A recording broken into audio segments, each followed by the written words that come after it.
North American hunter. Hardwoods, whitetails, and you call the shots. A simple clothing trick that will improve your bow season. Difficulty practicing in town? Here's an idea. But first, Mark Kaiser crawls the dry hills of western South Dakota in search of monster pronghorn. It's all next on North American Hunter.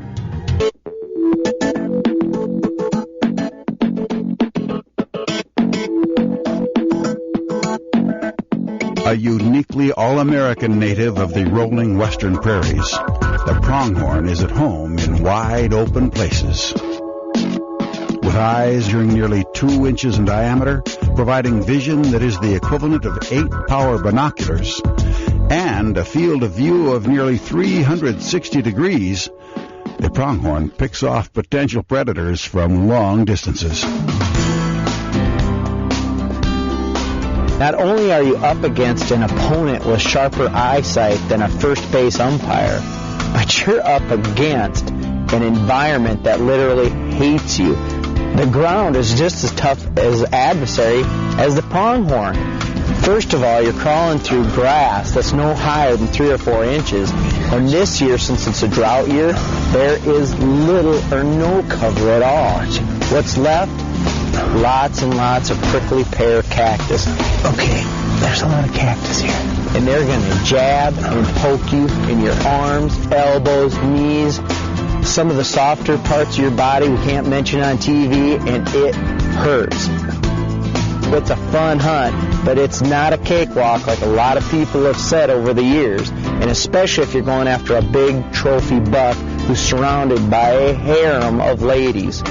20 pronghorn does equals 40 eyeballs, and that's a security system few of us can get past. You know, as a native of the West, I truly adore pronghorn hunting. Pronghorns have gotten a bad rap over the years as being basically just a junk animal, but they are far from it. They are one of the most graceful animals out there. They are a very, very tough opponent as well. The pronghorn is the second fastest land animal in the world, reaching speeds of up to 60 miles an hour. Get busted, and he's out of sight before the dust settles.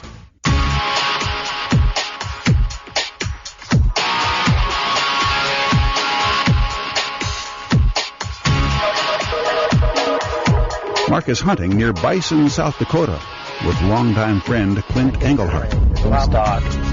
He's that creek, and then there's I've known Clint Engelhart for quite a few years. He's worked with my brother, and I got to be friends with him through that. And Clint has a great family ranch up here in northwestern South Dakota. How you doing? Hey, Clint. How's it going? It's going good now that I'm out here in the pronghorn. Well, that's good. That's good. Being born and raised here, my dad taught me everything there is to know about hunting the pronghorns, or anything else for that matter. And, I fell for it hook, line, and sinker, and haven't looked back yet. Having a good population of pronghorns around is one thing. And I knew Clint had managing his property, so they had good numbers. But he was also managing for higher class animals, a more mature population. Clint doesn't take very many hunters, whether it's for pronghorn or deer, so he's got good numbers of mature animals. Pronghorn will take in about 3 hunters max a year. And we keep our animals in check that way. I don't like being too hard on the larger buck population. And it's really not I don't use a lot of science to it. It's just common sense. We just don't shoot any of the growing pronghorns. Those 10, 12 inches, you have to let them go. I always like hunting any animal, but I particularly like to put my wits up against an animal that's been, through 3 or 4 hunting seasons. They are the sharpest of the sharp of the group and the toughest to get up on. So if you're going to go after something, you might as well go after the best.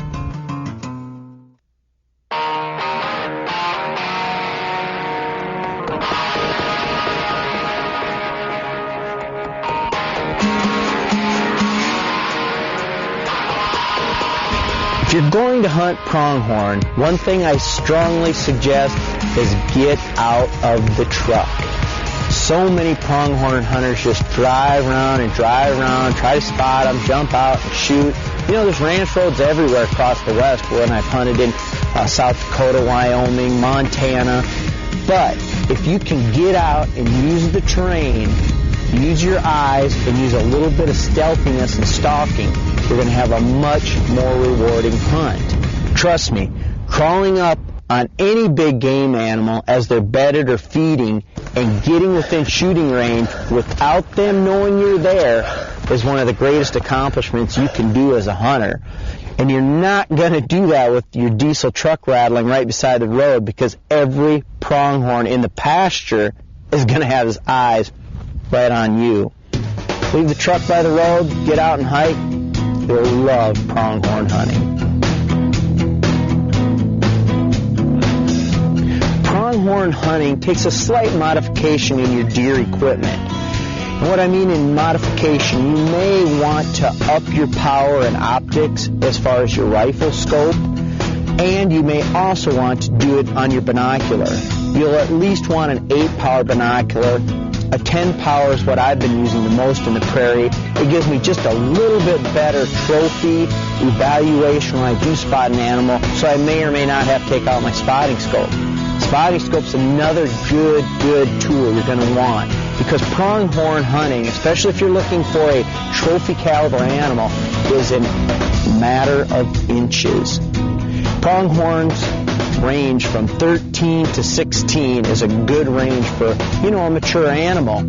That's 3 inches. On a trophy whitetail, a 130-inch buck compared to a 160-inch buck, that's, let me get this right, 30 inches, 30 inches. So if you've got to evaluate a 3-inch difference from 400 yards, you do need a spotting scope. And you'll probably want something from 40 to 60 power, depending on your budget and what you can afford.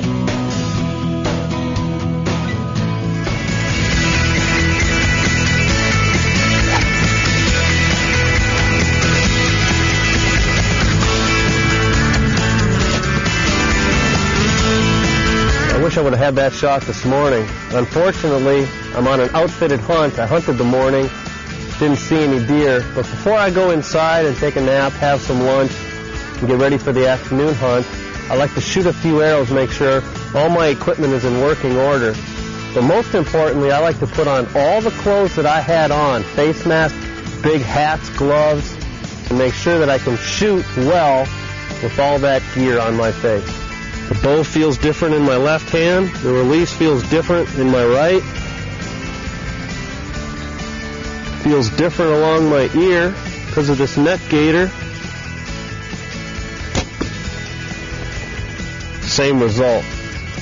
Practice in the gear you're going to wear in the field, and you'll have confidence when that big buck walks by. It should be right over the hill here. When North American Hunter returns. The following products have been field tested and approved by members of the North American Hunting Club. Bucker Up Attractant. This highly concentrated deer attractant has the right blend of nutritional deer supplements that whitetail deer crave.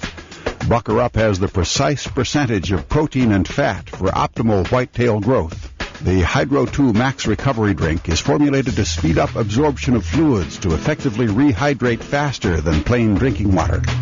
The Alert Energy Drink contains an essential mixture of ingredients that help increase mental and physical energy. For more information on these products and to find out how you can become a field tester, visit huntingclub.com. Mark, there's some coming right at us. They're just cresting the hill now. They'll be boiling in here. Holy cow, they are running. Yeah, they are. Here they come.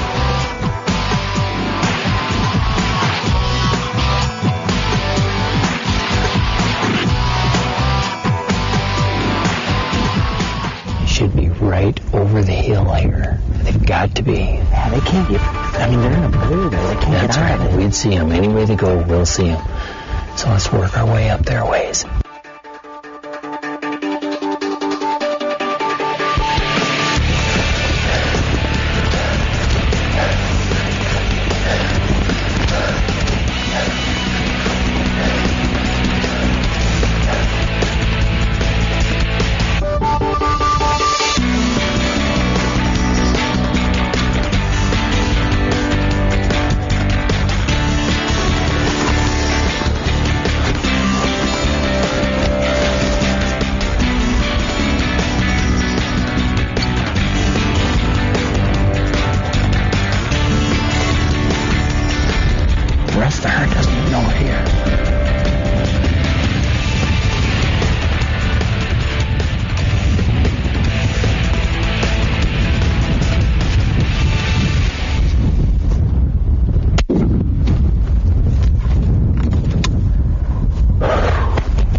Thank you.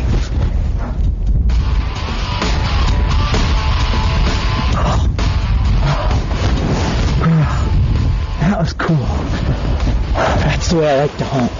This is exactly the way I like to hunt. These antelope, 1, 2, 3, 4, 5, 6, 7, 8, 9, 6, 7, 8, 9, 20, 21, 22, 23, 24, 24, 25 antelope.